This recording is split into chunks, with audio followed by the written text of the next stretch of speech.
Hi guys! Welcome to my vlog! Dito sa Luto Tayo sa Italia, MazoyCooks! Ngayon, ang ituturo ko sa inyo isang pagluluto ng braised pork ribs. So, pasensya na kayo. Ngayon na lang ulit tayo nakapag-vlog kasi naging busy tayo sa ating mga summer gala. Mapapanood niyo yung aming mga gala sa vlog ni ating Zyrel sa Zyrel Casanova Vlog. So, umpisahan na natin. So, meron ako dito dalawang balat ng ribs na tag half kilo. Bali 1 kilo ito. Nalinis ko na yan at na-freeze. Na-ref ko na kasi ito.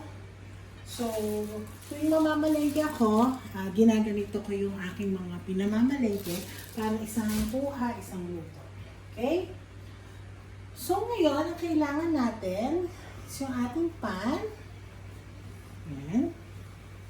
So, ilalagay lang natin siya sa medium heat. Na? Then, kukuha tayo ng oil. So, lagyan lang natin ito ng konting oil. Sobrang dami ng oil.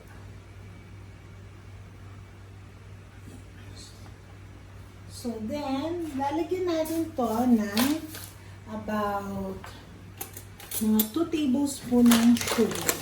Or, depende sa gusto nyo. Pwedeng 1 tablespoon. So, gawin muna natin yun. 1 and so, yan. Tablespoon of salt. Yan. Medyo pinagalis natin siya sa oil. Yan.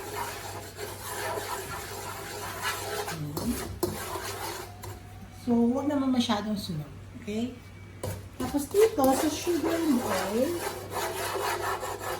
hindi kasi ako madami mag-oil. So, dito sa sugar and oil,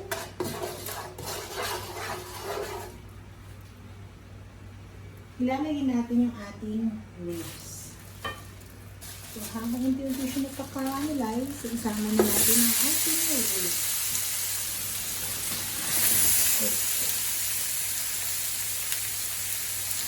Then, isang kutsara lang natin siya dito sa ating sugar and oil. So, for every 1 kilo, 2 tablespoon ng sugar. Medyo binawasan ko kasi lalagyan ko siya ng honey later. So, this is a braised honey or braised pork ribs. Ayan. Magiging golden brown na siya. Lalagyan natin siya ng 1 tablespoon ng ating honey. So, yung binawas natin sugar, lagyan natin siya ng honey.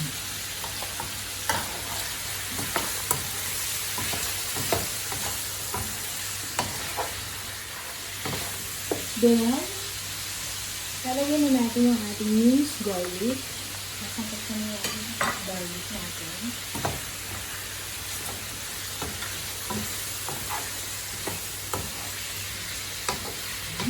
Wow!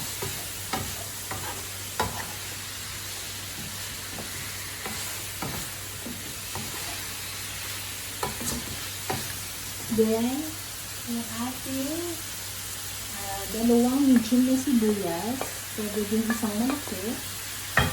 At yung ating 2 pieces sardines. So, ilagyan na natin yung dalawang onions, bawang at sibuyas. Sakit-sakit pa natin. So, pagmamantikain muna natin ito at lulutuin natin yung sibuyas bago natin siya magandang ng tubig. So, pakilaban natin. At hintayin natin hanggang sa talagang golden brown.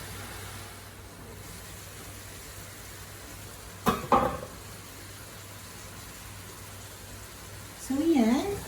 After 20 minutes, ito na yung ating ribs. So, lalagyan na natin ito ng water.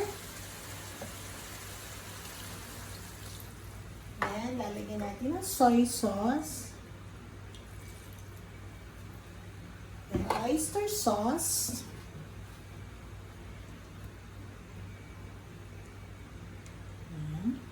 About siguro ang tomato, oyster sauce is 3 tablespoons and 2 tablespoons of soy sauce.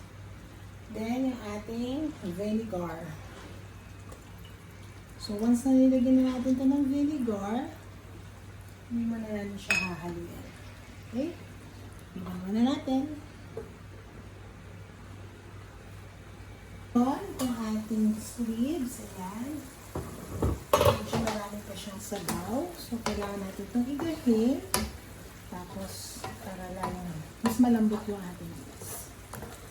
Then, mamaya, titikman natin kung ano yung kulang.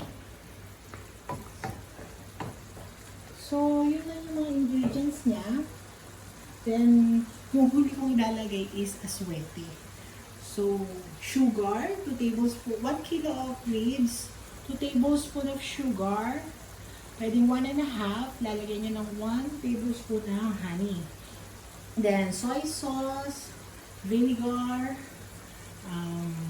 oyster sauce, then bawang at sibuyas, and star anise. So, yun lang yung mga ingredients. So, takloban ulit natin para matigas siya. So, yan. Balik po tayo. Yan. Kaida na ang ating spare ribs.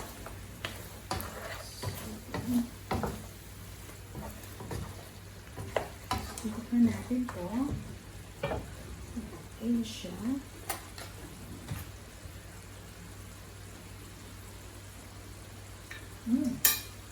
Tama lang yung tamis at ano. So, lalagyan ko na siya ng pepper. And then, yung ating atsuete.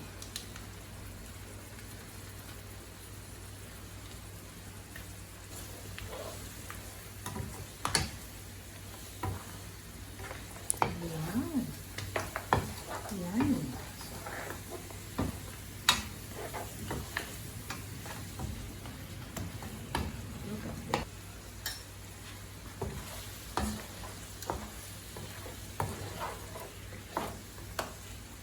Okay yun lang ba? It's so yummy.